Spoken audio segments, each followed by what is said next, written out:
কোমর ব্যথার প্রচুর ভালো ভালো ঔষধ আছে। তার মধ্যে থেকে ৩টি অতি কার্যকারী ঔষধের পার্থক্য করার প্রয়োজন, কেননা হোমিওপ্যাথি লক্ষণভিত্তিক চিকিৎসা। আসলে প্রকৃতপক্ষে যে আমাদের তো রোগ ধরে কোনো চিকিৎসা হয় না, আমাদের হয় রুগীর লক্ষণ দেখে চিকিৎসাটা হয়।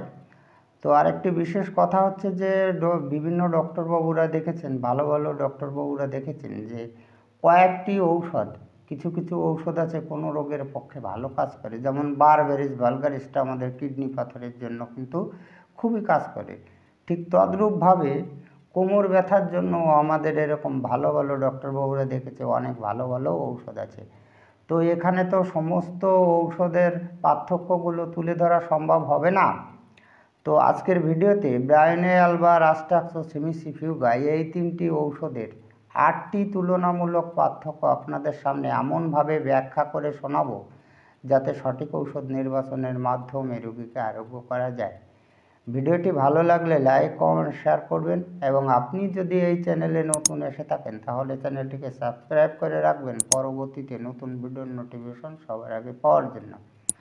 এই যে পার্থক্যগুলো, এই পার্থক্যগুলো করার ভীষণ প্রয়োজন, কেননা এই রুগীর লক্ষণের সঙ্গে ঔষধ লক্ষণের অ্যাডজাস্ট যদি না হয় তাহলে কিন্তু ঔষধে কাজ করবে না, সেটা যে কোম্পানির ঔষধ হোক না কেন। এই বিষয়টা আমাদের আগে মনে রাখতে হবে। আর হোমিওপ্যাথি হচ্ছে লক্ষণভিত্তিক চিকিৎসা।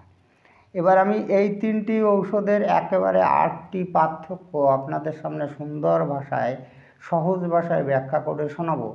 তো আমি আপনাদের রিকোয়েস্ট করব, আপনারা ভিডিওটি না টেনে যদি প্রয়োজন বোধে খাতায় বা ডায়েরিতে এই পার্থক্যগুলো লিখে নেন তাহলে কোমর ব্যথা রোগীকে চিকিৎসা দিতে আপনার কোনো অসুবিধা হবে না। এই ৩টে ঔষধ খুব বেশি পরিমাণে চলে এবং বেশ ভালো কাজ করে, আপনারা ব্যবহার করে দেখতে পারেন। যাই হোক, নাম্বার 1-এ রয়েছে ব্রায়োনিয়া অ্যালবা। এবার আমাদের জানতে হয় যে এই ব্রায়োনিয়া অ্যালবার রুগীরা কেমন হয়। তো রুগীরা হয় গরম কাতর এবং হালকা পাতলা গঠনের। এবার নাম্বার 1-এ আসি, রাস্টাক্সের রুগীরা কেমন হয়। রাস্টাক্সের রুগীরা শীতকাতর এবং শান্ত স্বভাবের।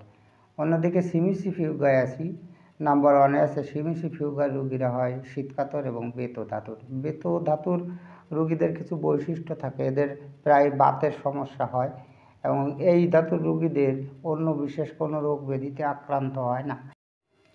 এবার ব্রায়োনিয়া নাম্বার 2-তে আসি, মন। এই ব্রায়োনিয়া রোগীদের মানসিক অবস্থায় থাকে কলহপ্রিয়তা এবং ক্রোধী। অন্যদিকে রাস্টাক্সের মানসিকতায় আসি, এদের মানসিকতায় থাকে সন্দেহ প্রবণতা ও অবসাদগ্রস্ততা। অন্যদিকে সিমিসিফিউগা রোগীদের মানসিক অবস্থায় থাকে অস্থিরতা ও সঙ্গীতাবস্থা। এবার নাম্বার 3-তে আসি, ব্রায়োনিয়া অ্যালবার রোগীদের ঘামের বিষয়ে। ঘাম হচ্ছে টক গন্ধযুক্ত, অর্থাৎ ব্রায়োনিয়া রোগীদের যে ঘাম হয় সে ঘাম কিন্তু টক গন্ধযুক্ত। এবার রাস্টাক্সে আসি নাম্বার 3-তে।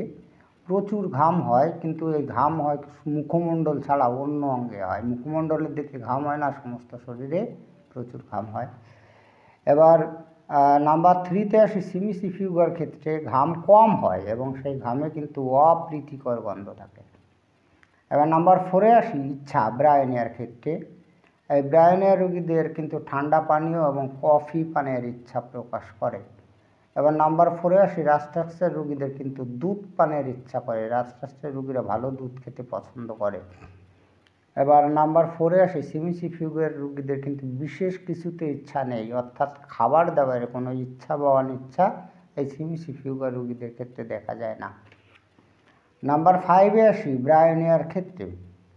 ব্রায়োনিয়ার রোগ বৃদ্ধি হচ্ছে নড়াচড়া এবং উত্তাপে।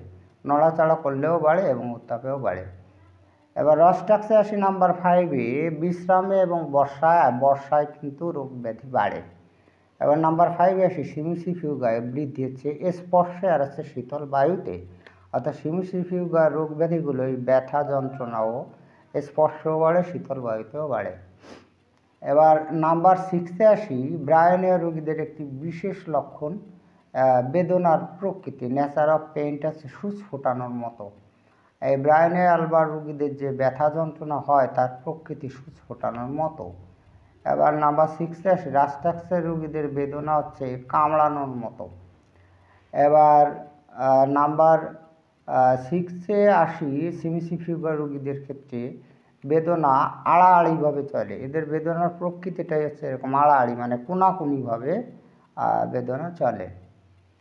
এবার নাম্বার 7-এ আসি। ব্রায়োনিয়ার ক্ষেত্রে একটি বিশেষ লক্ষণে জল ছাড়া সব খাদ্য তিক্ত লাগে। ব্রায়োনিয়ার রোগীদের মুখে এরকমটি স্বাদ পায়, ওদের কাছে সব কিছু তিক্ত লাগে, শুধুমাত্র জল বাদে। এবার নাম্বার 7-এ আসি। রাস্টাক্সের ক্ষেত্রে জিভের ডগায় ত্রিকোণ লাল বর্ণ থাকে, এটা আপনারা অনেকেই জানেন।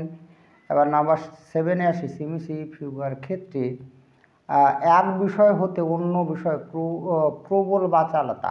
এই সিমিসি ফিউগার রোগীরা এমনি একটু বেশি কথা বলে, বাচাল প্রকৃতির।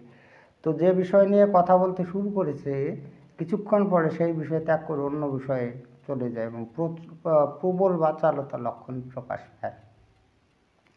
নাম্বার 8-এ আসি। উপশমের ক্ষেত্রে ব্রায়োনিয়ার সমস্ত রোগ ব্যাধিগুলো শয়নে এবং বিশ্রামে কিন্তু উপশমিত হয়ে যায়। এবার নাম্বার 8-এ আসি। রাস্টাক্সের ক্ষেত্রে তাপ প্রয়োগে এবং অস্থিরতায় কিন্তু সমস্ত রোগ ব্যাধি উপশমিত হয়ে যায়। এবার সিমিসি ফিউগার ক্ষেত্রে আসি। বিশ্রামে এবং উত্তাপে সমস্ত রোগ ব্যাধি উপশমিত হয়ে যায়।